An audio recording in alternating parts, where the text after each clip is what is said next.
हिंदी पाठशाला में आप सभी विद्यार्थियों का बहुत बहुत स्वागत है। यदि आप हमारे चैनल पर नए हैं तो पहले चैनल को सब्सक्राइब कर लें, बेल आइकन को प्रेस कर लें ताकि जो भी वीडियो अपलोड करूँ उसका नोटिफिकेशन आपको मिलता रहे। वीडियो अच्छा लगे तो लाइक करना मत भूलें, आपकी लाइक ही हमारी एनर्जी है। हम सीधे बात करेंगे अपने टॉपिक का, और हमारा टॉपिक था कैकेयी का अनुताप।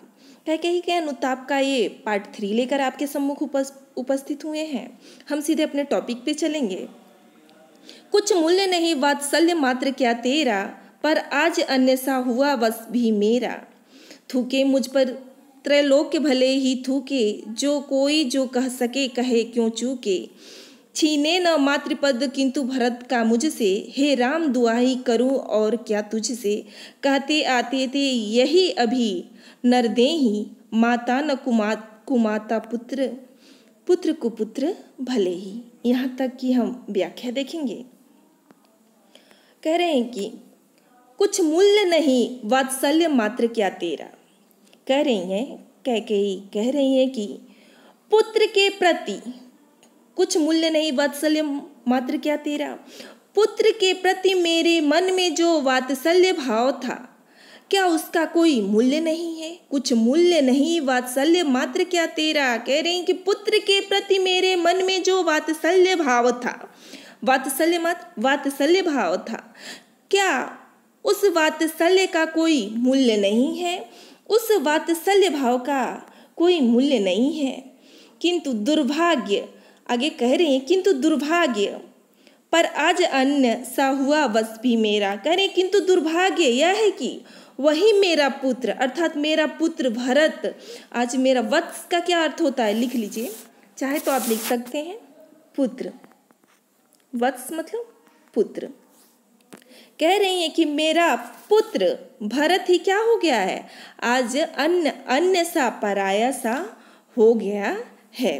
कह रही हैं थूके मुझ पर त्रैलोक्य भले ही थूके, जो कोई जो कह सके कहे क्यों चूके।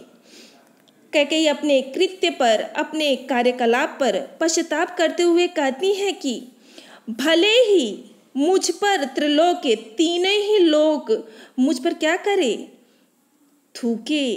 थूके थूकना मतलब थूके। जिसके मन में जो कह सके कहे क्यों चूके। जिसके मन में जो कुछ भी भाव आए वह कहे, जिसके मन में जो कहे, जो कोई जो कह सके कहे क्यों चूके। जिसके मन में जो भाव आए वो भाव कहे, अपितु इसमें चूके मत। कह रही हैं वह कहे और आगे कह रही हैं छीन न मातृपद किंतु भरत का मुझसे, रे राम दुहाई करूं और क्या तुझसे। कर छीने न मातृपद, कह रही हैं मेरे तिरस्कार में किसी प्रकार की कमी न करे, क्यों चूके तिरस्कार में कोई कमी न करे। किंतु आगे कह रही हैं छीने न मातृपद किंतु भरत का मुझसे मेरे मातृपद न छीने। मातृपद यानी माता होने का पद, भरत के माता होने का पद मुझसे छीना न जाए। आगे करिए रे राम दुहाई, हे राम, रे राम किसके लिए आया है, हे राम श्री रामचंद्र जी के लिए आया है।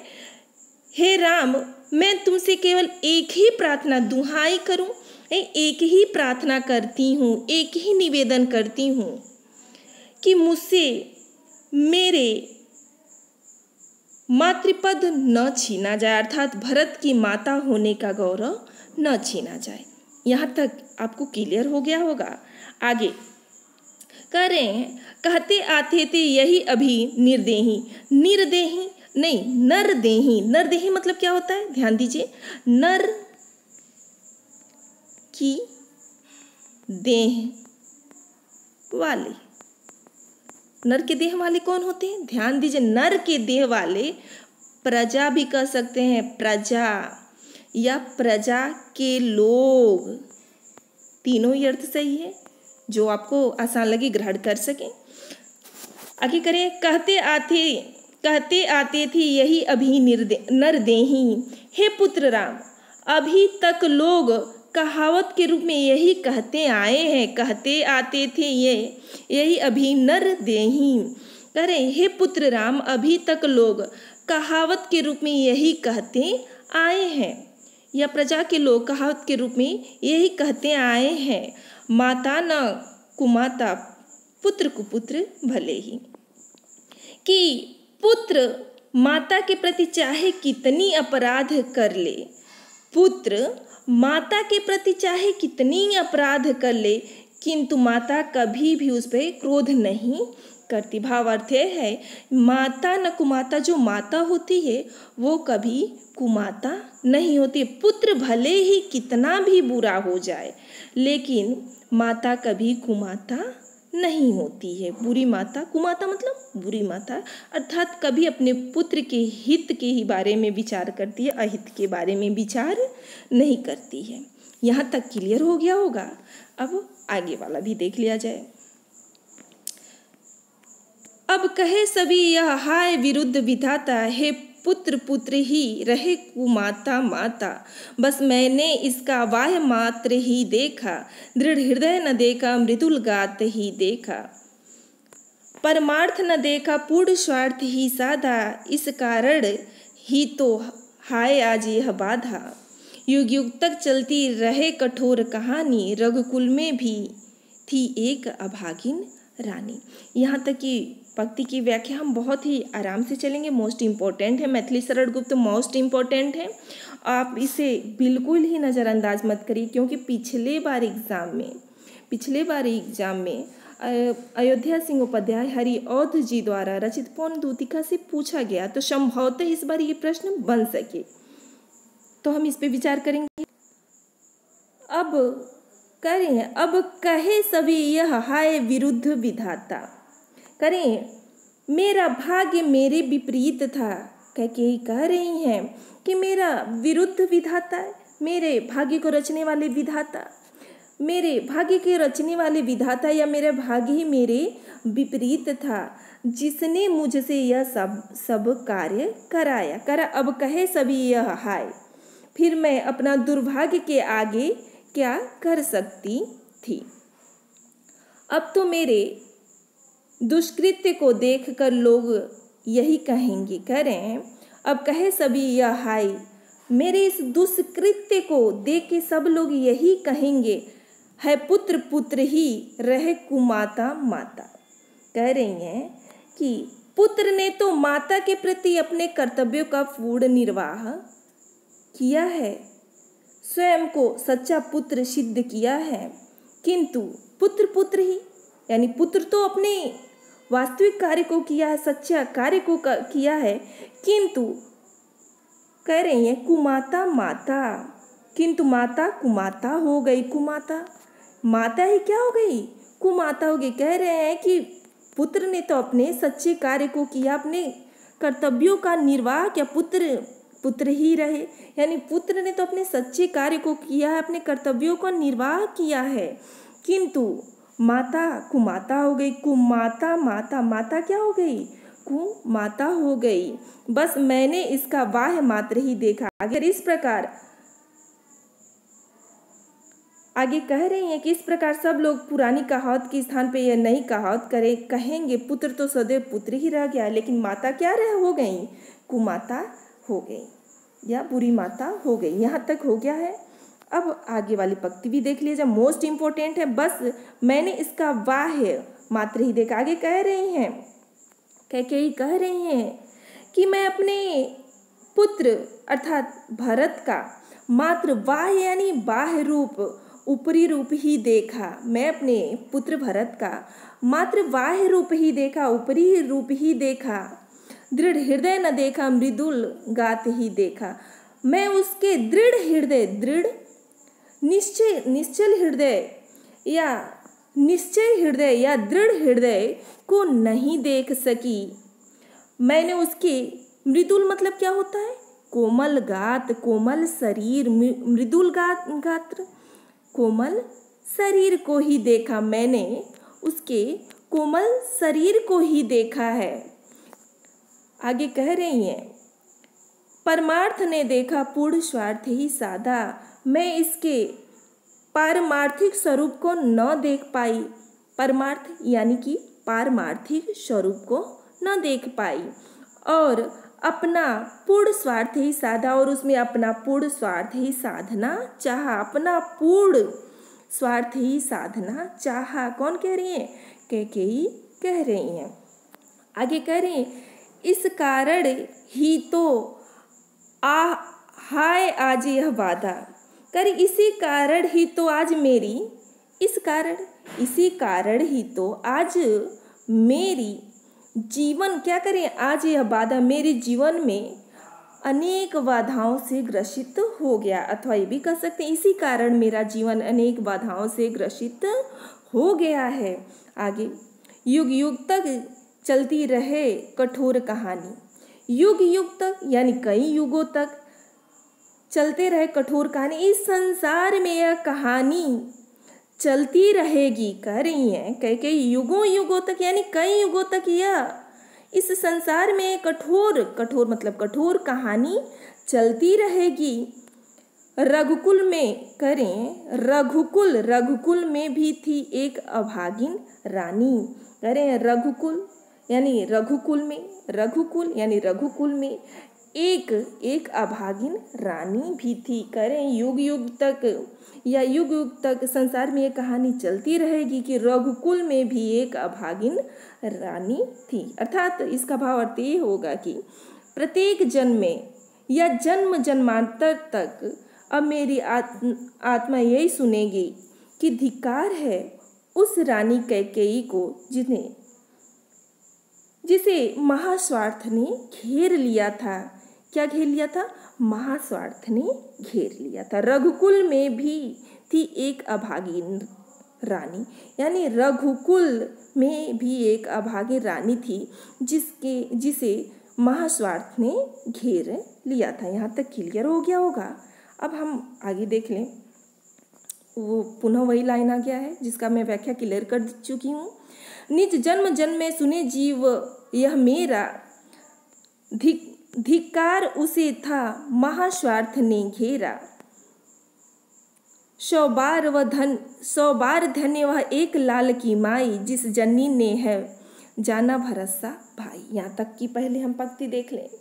कह रहा है, निज जन्म जन्म में सुने जीव यह मेरा, निज जन्म जन्म में करें प्रत्येक जन्म में जन्म जन्मांतर तक मेरी आत्मा यही सुनेगी। निज मतलब स्वयं के लिए निज का प्रयोग हुआ है, यानी जन्म जन्मांतर तक निज यानी मेरी आत्मा यही जन्म सुने जीवन यह मेरी यही सुनेगी कि धिक्कार है उसे था, यानी उस रानी कैकेयी को महास्वार्थ ने घेरा, जिसे महास्वार्थ ने घर बना लिया था, या जिसे महास्वार्थ ने अपने स्वार्थ सिद्धि के लिए जिसने सब कुछ किया अथवा महास्वार्थ ने घेर लिया था। अब आगे करें, 100 बार धन्य वह एक लाल की माई, जिस माता ने भरत जैसे पुत्र को जन्म दिया है, करें वह 100 बार धन्यवाद देने योग्य है। 100 बार धन्य वह एक लाल की माई, 100 बार धन्य देने योग्य है वह, अर्थात वह माता कैकेयी, जिसने भरत एक लाल किसके थे? मात्र भरत एक ही पुत्र थे कैकेयी के। एक लाल की माई उस कैकेयी माँ को, उस भरत की माता कैकेयी को। क्लियर हो गया? पुनः एक बार देख लीजिए। जिस माता ने भरत जैसे अद्वितीय रत्न को जन्म दिया है, अथवा जिस माता ने भरत जैसे दिव्य पुत्र को जन्म दिया है, वह 100 बार धन्य देने योग्य है। ये क्लियर हो गया होगा। जिस जननी ने है जन्म भरोसा भाई, कह रहे हैं राम के इस वचन, जिस जननी ने है जना भरोसा भाई, जिस जननी अर्थात माता कैकेयी ने जना जन्म दिया है भरत जैसे भाई को। यहाँ तक क्लियर हो गया होगा पूर्ण रूप से व्याख्या। पागल सी प्रभु के साथ सभा चिल्लाई, राम के इस वचन को सुनते ही उनके साथ, प्रभु के साथ यानी प्रभु श्री राम के साथ वहाँ उपस्थित समस्त सभा या सभा के लोग पागलों की भांति क्या होने चिल्ला उठें या चिल्ला उठें कि 100 बार धन्य वह एक लाल की माई। सचमुच करें 100 बार धन्य वह एक लाल की माई। सचमुच वह माता धन्य है जिसने भरत को जन्म दिया है। सचमुच में वह माता धन्य है जिन्होंने एक लाल अर्थात भरत जैसे पुत्र को जन्म दिया है। हाँ, लाल उसे भी आज गंवाया मैंने, विकराल कुयस ही यहाँ कमाया मैंने। आगे माता कह रही है, माता कैकेयी कह रही कि हे राम, हे लाल किसके लिया है? राम के लिया। हे राम, मैंने तो आज अपने उसे भी आज गंवाया मैंने, अर्थात मैंने तो आज अपने उस पुत्र भरत को भी क्या कर दिया है? खो दिया है। कह रहे मैंने अपने उस पुत्र भरत को भी खो दिया है, विकराल कुयस ही यहाँ कमाया मैंने। और कह रही है मैंने ऐसा दुष्कर्म किया, उस पुत्र को खोकर भी मैंने भयंकर रूप से, विकराल का चाहे तो लिख सकते हैं भयंकर, विकराल भयंकर रूप से अपयश। कुयस मतलब क्या होता है? कुयस का मतलब होता है अपयश, चाहे तो लिख सकते हैं कुयस अपयश। मैंने भयंकर रूप से अपयश ही प्राप्त किया है। एक बार पुनः देख लें। कह रही कैकेयी कहती है कि हे राम, मैं तो आज अपने पुत्र भरत को भी क्या करती हूँ? गंवाया मतलब खो दी हूँ। गंवाया मतलब खो दी हूँ, खो दिया है, जिसके लिए मैंने ऐसा दुष्कर्म किया। उस पुत्र को खोकर भी मैंने विकराल भयंकर रूप से अपयश ही प्राप्त किया है।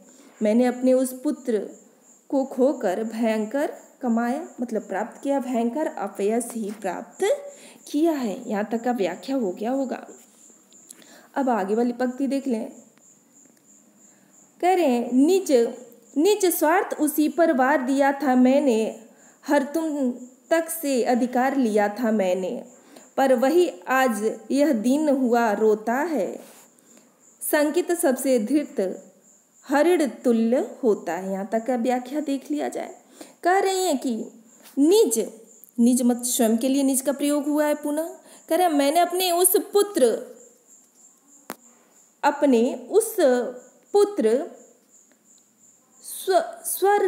स्वर्ग मतलब स्वर्ग सुख भी उसी पर वार दिया था मैंने।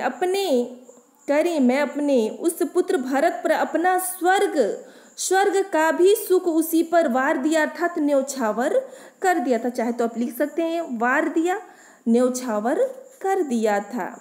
और आगे कह रहे हर तुम तक से अधिकार लिया था मैंने, और उसी कारण मैंने तुम्हारा अधिकार हर मतलब हरण कर लिया था। तुम तक से अधिकार लिया था मैंने, और उसी कारण मैंने तुम्हारा अधिकार अर्थात तुम्हारा राज्य भी तुमसे हर लिया था, अर्थात छीन लिया था।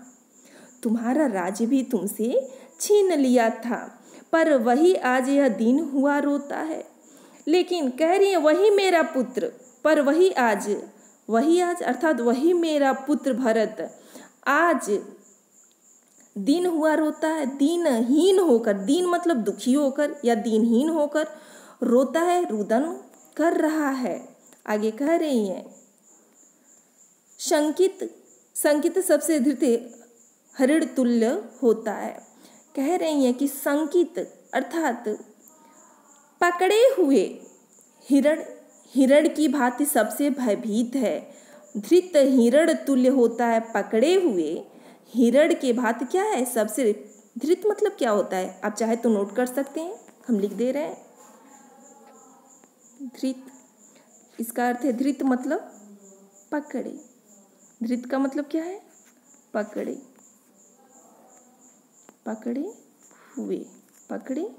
हुए। अब इसकी व्याख्या देख लीजिए। संकित सबसे धृत हिरण तुल्य होता है, पकड़े गए या पकड़े हुए हिरण की भांति सबसे क्या होता है? शंकित मतलब भयभीत हो, भयभीत है। पकड़े हुए हिरण की भांति सबसे भयभीत है। श्रीखंड, श्रीखंड मतलब होता है चंदन। चंदन के समान करे श्रीखंड अर्थात चंदन के समान अंगार चंड है मेरा। अंगार, अंगार चंड, चंड मतलब प्रचंड भी होता है, दहकता हुआ भी होता है। कह रहा है श्रीखंड अर्थात चंदन के समान शीतल स्वभाव मेरा पुत्र भरत जलते हुए अंगार चंड, अंगार के समान क्या हो गया है? प्रचंड हो रहा है। जो मेरा पुत्र चंदन के समान अत्यंत शीतल था, आज वह जलते हुए अंगार के समान क्या हो गया है? प्रचंड हो रहा है। आगे कह रही हैं, तो इससे बढ़कर कौन दंड है मेरा? पटके मैंने पद पाड़ी मोह के नद में, जन क्या क्या करते नहीं स्वप्न में मद में, हाँ दंड कौन क्या उसे डरूंगी अब भी। यहाँ तक की व्याख्या देख लिया जाए। करें तो इससे बढ़कर कौन दंड है मेरा, कह रही हैं कि भला एक माता को इससे बढ़कर और क्या दंड हो सकता है, जिसका पुत्र क्या हो? दुखित हो, कुपित हो।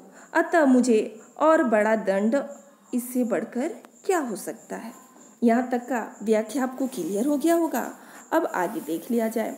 कह रही हैं पटके मैंने पद पाड़ी चाहे तो लिख दे। पद मतलब पैर होता है, पाड़ी मतलब हाथ होता है। तो कह रहे कैकेयी कहती हैं कि मैंने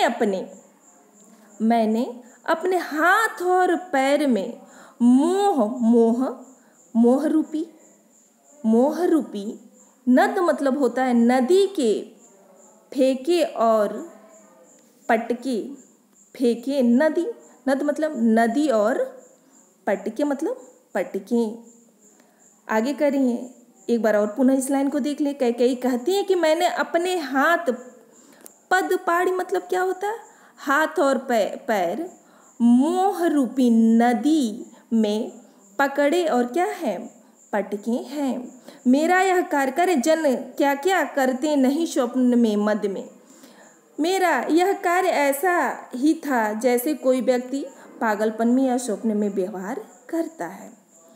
करे हैं जन क्या क्या करते नहीं स्वप्न में मद मतलब अहंकार में। मनुष्य ना जाने कौन कौन सा क्रियाकलाप कहती हैं कि मनुष्य ना जाने कौन सी क्रियाकलाप स्वप्न में और मद में आकर कर देता है। आगे पुनः करिए, हाँ दंड कौन क्या उसे डरूंगी अब भी। कह रही हैं क्योंकि मेरा अपराध की तुलना में कोई भी दंड अधिक नहीं, हाँ दंड कौन क्या उसे डरूंगी अब भी। यानी मेरे अपराध की तुलना में कोई भी दंड अधिक नहीं है। मेरा एक ही निवेदन है। आगे कह रही हैं कि मैं डरूंगी, भयभीत नहीं होंगी। पुनः एक बार इस लाइन की व्याख्या देख लिया जाए, क्लियर नहीं हुआ। हाँ दंड कौन क्या उसे डरूंगी अब भी। कह रही हैं कि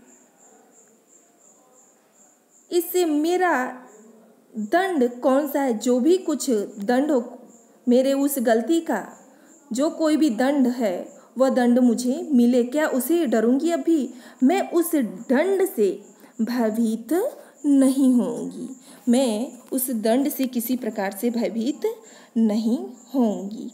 अर्थात जो भी मेरी गलती है उसके अधीन मुझे जो भी दंड प्राप्त होगा मैं उसे स्वीकार कर लूँगी, मान लूँगी। आज बस इतना ही। मैं अगले दिन इसका भाग 4 लेकर आपके उपस्थित होंगी। उसी के साथ कैकेयी अनुपात समाप्त हो जाएगा। बस इसी के साथ वाणी को विराम दे रही हूँ। अगर वीडियो अच्छा लगे तो लाइक कीजिएगा। धन्यवाद।